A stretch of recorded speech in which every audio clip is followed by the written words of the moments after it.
नमस्कार, मैं हूं नदीम अहमद और आप देख रहे हैं खबरें अभी तक। आज हम आपको एक ऐसी कहानी बताने जा रहे हैं जिसने दिल्ली समेत पूरे देश को हिला दिया था। निर्भया केस में आरोपियों को फांसी की सजा हो गई है, लेकिन उससे पहले भी एक ऐसी घटना हुई थी जिसने पूरे हिंदुस्तान को झकझोर के रख दिया था। उस कहानी की चर्चा आज हम इस रिपोर्ट में करते हैं। एक रिपोर्ट के मुताबिक साल 2018 में देश की राजधानी में हर दिन 5 रेप केस सामने आए। उसी दिल्ली में जहां निर्भया जैसी घटना होने के बाद लोगों ने महिलाओं की सुरक्षा की कस्में खाई थी, कैंडल मार्च निकाला था, सियासत की थी, सरकारें गिरी थी और सरकारें बनी भी थी। महिला के साथ अपराधी की ना तो हैदराबाद वाली घटना पहली है और ना ही निर्भया वाली आखिरी है। हम आपको बता रहे हैं साल 1978 की घटना जिसने पूरे देश को दहला दिया, जिसके दोषियों का नाम आज भी लिया जाता है। उनका नाम है रंगा और बिल्ला। दरअसल दिल्ली के धौला कुआं में रहने वाले नेवल ऑफिसर मदन मोहन चोपड़ा की बेटी गीता और बेटा संजय चोपड़ा 26 अगस्त 1978 को घर से संसद मार्ग के लिए निकले थे। गीता की उम्र 16 साल के करीब थी और संजय की उम्र 14 साल के करीब। घर से ऑल इंडिया रेडियो के लिए निकले बच्चे वहां पहुंचे ही नहीं थे, रास्ते में ही गायब थे। फिएट कार में हुआ 2 बच्चों का अपहरण। पुलिस केस में दर्ज हुआ कि फिएट कार में 2 बच्चों को जबरन भर कर ले जाया गया है। उस गाड़ी का नंबर था MRK 8930।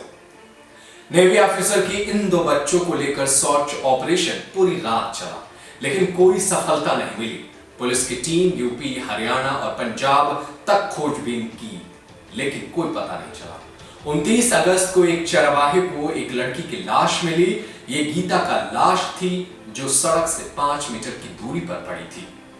पुलिस पहुंची और इलाके की जांच शुरू हुई तो उससे 50 मीटर की दूरी पर संजय की लाश मिली। घर वालों को बुलाया गया और शिनाख्त हुआ कि ये दोनों ऑफिसर के ही बच्चे हैं।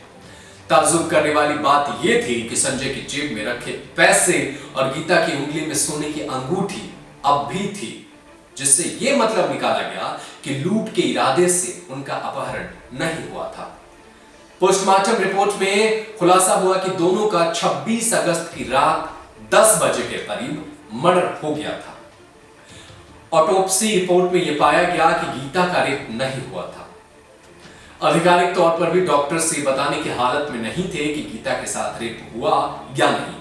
पुलिस सर्जन का कहना है कि उससे पीछे की वजह यह है कि बॉडी में डिंक पोजीशन शुरू हो गया था। यह इमरजेंसी के बाद का दौर था। केंद्र में एक बड़े आंदोलन के बाद नई सरकार आई थी। मोरारजी देसाई प्रधानमंत्री थे और संसद में शेम शेम के नारे लगे। राज्यसभा में तो पीएम के इस्तीफे तक की मांग हुई। इसी बीच कुछ पुलिस ऑफिसर जो है वो कार्रवाई होने के बाद नरसिम्हा राव के कार्रवाई होने के बाद जो है इंतजार में थे। नरसिम्हा राव उस वक्त केन्या की यात्रा पर निकल चुके थे। लोग कह रहे थे कि प्रदर्शन 31 अगस्त को पुलिस को फिएट कार भी मिल गई। बाद में उसके मालिक अशोक शर्मा को भी पता चला, लेकिन उनकी कार दिल्ली के अशोक होटल के सामने से चोरी हो गई थी। इस हत्या के खिलाफ भी लोग सड़क पर उतर चुके थे, प्रदर्शन कर रहे थे सरकार और पुलिस के खिलाफ। पुलिस के साथ समस्या यह थी कि वे हत्या के पीछे के कारणों को नहीं जान पा रहे थे। आखिर हत्यारे कौन है इसकी भी जानकारी नहीं पता चल रही थी। इसी बीच फिंगरप्रिंट्स और फॉरेंसिक रिपोर्ट इस केस को रंगा बिल्ला की ओर ले जा रहा था। रंगा बिल्ला कुलजीत सिंह जो था रंगा था, बिल्ला का मतलब था जसबीर सिंह। रंगा मुंबई का एक टैक्सी ड्राइवर था। उसी दौरान उसकी दोस्ती बिल्ला से हुई। रंगा को किसी ने यह बता दिया था कि बिल्ला ने कई लोगों को मारा है। बस यहीं से दोनों जुर्म की दुनिया में उतर गए और साथ में रहने लगे।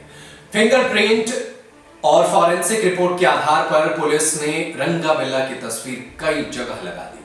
अखबारों में भी उनकी तस्वीरें छपी।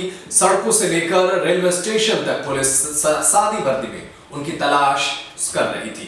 रंगा बिल्ला को इसका अंदाजा लग चुका था, लेकिन उन्होंने एक गलती की और वो पकड़े गए। रंगा बिल्ला कालका मेल में आर्मी के लिए रिजर्व डब्बे में चढ़ गए, जो ये उनकी बड़ी भूल थी। दोनों सैनिकों ने उनसे पूछताछ शुरू कर दी जो उस वक्त उस डिब्बे में मौजूद थे। इसी बीच एक जवान ने इन दोनों को पहचान लिया। उसने तुरंत वहां पेपर निकाला जिसमें उनकी तस्वीर छपी हुई थी।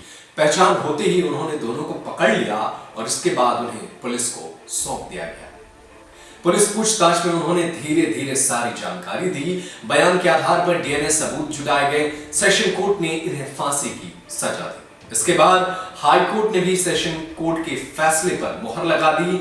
मामला सुप्रीम कोर्ट में पहुंचा, लेकिन वहां से भी उन्हें राहत नहीं मिली और वहीं उन दोनों बहादुर बच्चों के नाम पर आज भी ब्रेवरी अवार्ड दिया जाता है। रंगा बिल्ला को फांसी दे दिया गया।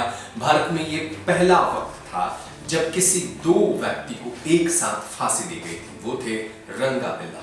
उसके बाद से आप और हम सब ने देखा कि निर्भया कांड के चारों आरोपियों को एक साथ फांसी के फंदे पर लटका दिया गया था, लेकिन इसके बाद भी शायद ये वो आखिरी केस नहीं था जिससे बाकी अपराधी इससे सबक लेकर के ऐसे घिनौने कृत्य को अंजाम दें, और ये अभी भी रुका नहीं है। आरोपियों को फांसी दिए जाने के बाद भी अलग अलग देश के राज्यों में ऐसे केस सामने आ रहे हैं जो बता रहे हैं कि अपराधी इससे भी नहीं मान रहे हैं। देखना होगा कि सरकार अब इसके लिए क्या कड़ी उपाय करती है। आपको कैसा लगा हमारा प्रोग्राम, हमें जरूर कमेंट करके बताइए। अपनी राय जो है हमें कमेंट के इनबॉक्स में जरूर बताइए। साथ ही आपको अगर हमारा ये प्रोग्राम अच्छा लगा तो हमारे चैनल को सब्सक्राइब करें और हमारे साथ जुड़ जाएं ताकि आपको देश और दुनिया की तमाम खबरें सबसे पहले मिल सके। फिलहाल इस एपिसोड में इतना ही। मुझे दीजिए इजाजत। नमस्कार। Subscribe to our YouTube channel and press the bell icon to get the latest updates.